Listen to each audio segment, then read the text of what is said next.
क्या आप जानते हैं कि इराक में पैदा होने वाले सलाहुद्दीन अय्यूबी ने ही बैतुल मुक़द्दस को फतह किया था। सलाहुद्दीन अय्यूबी ने ही दुनिया की सबसे आधुनिक सल्तनत की बुनियाद रखी थी। उनके जरिए स्थापित की गई अय्यूबी सल्तनत ने 100 सालों तक आधी दुनिया पर राज किया। इस सल्तनत की सरहदें मिस्र से लेकर सीरिया, तुर्की, यमन, हिजाज और अफ्रीका तक फैली हुई थी।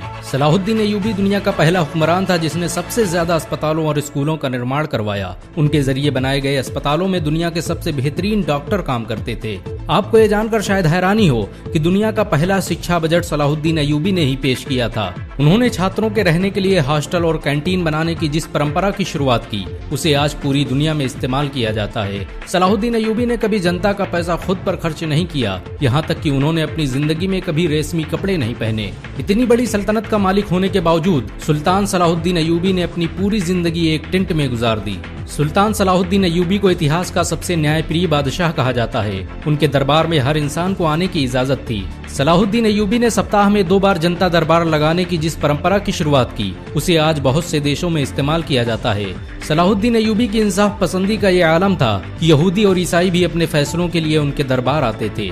सुल्तान सलाहुद्दीन अय्यूबी के दौर में मिस्र दुनिया के सबसे अमीर शहरों में से एक था। उनकी हुकूमत में काहिरा और दमिश्क के अस्पतालों में दुनिया भर से लोग इलाज के लिए आते थे। दुनिया के मशहूर वैज्ञानिक एडलॉर्ड ने साइंस की शिक्षा मिस्र और सीरिया में हासिल की थी। आपको ये जानकर शायद हैरानी हो कि सलाहुद्दीन अय्यूबी के जरिए स्थापित की गई सल्तनत अय्यूबिया में ही आंखों के इलाज पर सबसे ज्यादा रिसर्च की गई। मोतियाबिंद का सबसे बेहतरीन इलाज मिस्र में ही खोजा गया था। सलाहुद्दीन अय्यूबी की सल्तनत में रहने वाले इब्न अल बैतार ने 300 से अधिक दवाओं की खोज की। उसकी लिखी किताब अल मुगन्नी और किताब अल जामी को 17वीं सदी ईस्वी तक ऑक्सफोर्ड जैसी यूनिवर्सिटियों में पढ़ाया जाता रहा। आपको ये जानकर शायद हैरानी हो कि सलाहुद्दीन अय्यूबी मिस्र और सीरिया के पहले सुल्तान थे।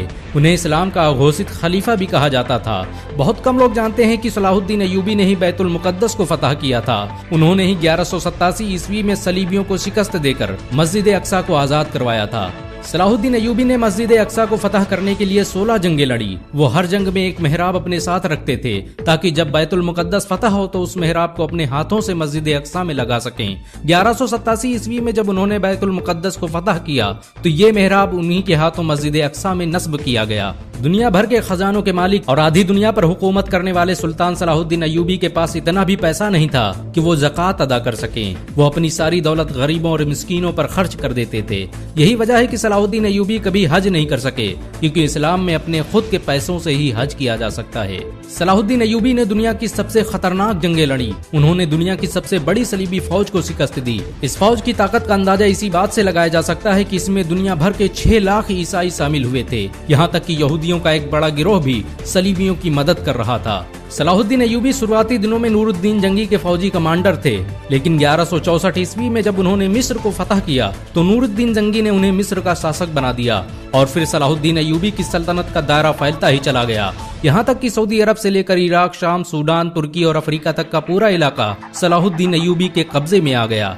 सुल्तान सलाहुद्दीन अय्यूबी ने सलीबियों से लगातार 12 सालों तक जंग लड़ी। उन्होंने जंग हित्तीन में अपने 12,000 सिपाहियों की मदद से सलीबियों के 63,000 के लश्कर को खाक में मिला दिया। सलाहुद्दीन अय्यूबी की इंसाफ पसंदी के दुश्मन भी कायल थे। उन्होंने बैतुल मुक़द्दस को फतह करते ही ईसाइयों और यहूदियों के लिए माफी का ऐलान कर दिया। उन्होंने ईसाइयों को न सिर्फ बैतुल मुक़द्दस की जियारत की इजाजत दी, बल्कि उनके लिए खाने पीने और रहने तक का इंतजाम किया। सलाहुद्दीन अय्यूबी के इस इखलाक से यहूदी और ईसाई इतना प्रभावित हुए कि उन्होंने इस्लाम कबूल कर लिया। सलाहुद्दीन अय्यूबी के होते हुए किसी में मुसलमानों की तरफ आंख उठाने की हिम्मत न थी। यरूशलेम के बादशाह के भाई ने जब मुस्लिम हाजियों के काफिलों को लूटा तो सुल्तान सलाहुद्दीन अय्यूबी ने उसे सरेआम कत्ल कर दिया। सलाहुद्दीन अय्यूबी के जरिए आजाद करवाए गए बैतुल मुक़द्दस पर मुसलमानों ने 750 साल हुकूमत की, लेकिन 1948 में अमेरिका, ब्रिटेन और फ्रांस ने मिलकर फिलिस्तीन में एक यहूदी देश इजराइल की स्थापना कर दी और बैतुल मुक़द्दस के आधे हिस्से पर यहूदियों ने कब्जा कर लिया। 1967 में होने वाली अरब और इजराइल जंग में बाकी हिस्सा भी यहूदियों के कब्जे में चला गया। बैतुल मुक़द्दस मुसलमानों का क़िबला अव्वल था। मुसलमान पहले इसी की तरफ मुंह करके नमाज पढ़ते थे। हजरत मोहम्मद सल्लल्लाहु अलैहि वसल्लम ने यहीं से मेराज का सफर तय किया था और मस्जिद अक्सा में ही तमाम नबियों की इमामत की थी। सलाहुद्दीन अय्यूबी ने अपनी पूरी जिंदगी मैदान जंग में गुजार दी। उन्होंने 100 से अधिक जंगें लड़ी और ज्यादातर में फतह हासिल की। बहुत कम लोग जानते हैं कि सलाहुद्दीन अय्यूबी हाफिज कुरान भी थे। उन्होंने मात्र 15 साल की उम्र में ही कुरान हिफ्ज कर लिया था। सलाहुद्दीन अय्यूबी इराक के शहर तकरीत में पैदा हुए थे। ये वही शहर था जहां बाद में सद्दाम हुसैन जैसा शेर पैदा हुआ। सलाहुद्दीन अय्यूबी को इस्लामी इतिहास का हीरो कहा जाता है।